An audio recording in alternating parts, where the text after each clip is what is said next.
Hi, my name is Alex Herkamp. The topic that I approached when doing my signature assignment project was one of slavery in the Hellenistic era.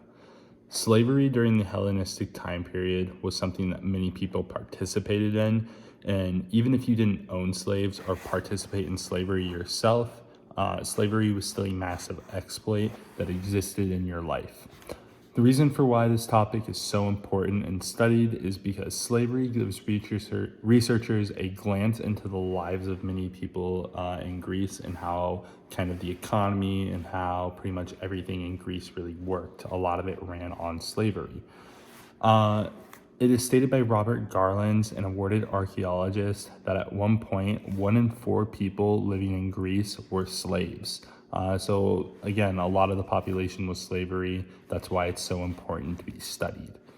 From the stories and artifacts found by researchers regarding slavery during this time period, researchers are becoming more able to understand how life in Greece worked and how things such as the Greek economy existed and eventually fell. This is why ancient artifacts and texts are so important. They help us understand the past so we can learn more about how life existed in ancient times. 2 ancient texts from the Hellenistic period that can help us understand slavery during this time period are the Politics by Aristotle and the Dialogos de Historia Ancienne, an ancient text translated by historian Bradley Keith. The Politics by Aristotle is a set of books that informs the readers and other philosophers of this time of Aristotle's thoughts on Greece.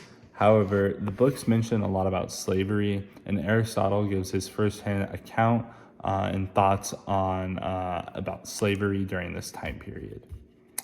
The Dialogos de Historia Ancienne is an ancient account of the histories of ancient Greece and the slavery during this time period. And again, this touches heavily on during this time period how the weak were dominated and owned by what was seen as the strong. Both texts bash slavery and call it a sick practice and kind of call it just a very, very cruel thing. They both demean it very, very much.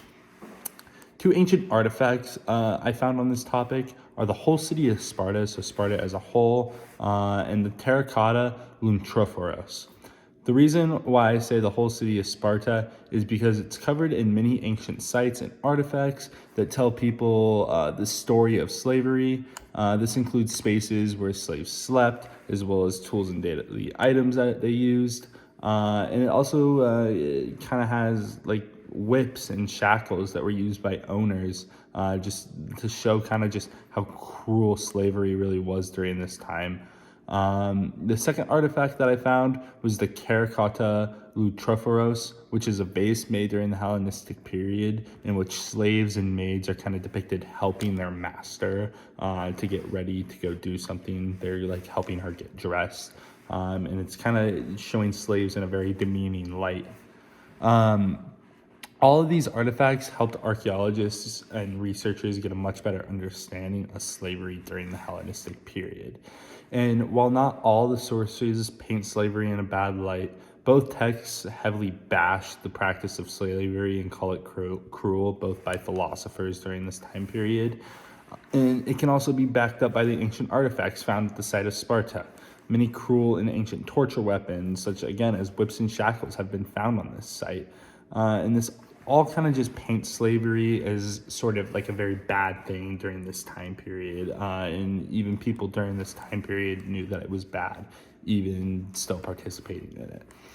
When one is looking at what the artifacts kind of mean and depict, it is hard to not see them in the whole topic of slavery from a humanist sort of view, as it touches heavily on the Greek culture and what like the Greek life was back then, and slavery plays a heavy part of Greek culture, basically. However, one can also see this from a sort of social science perspective, as slavery is a way of thinking and almost part of the human nature and a part of just how we naturally think. Thank you.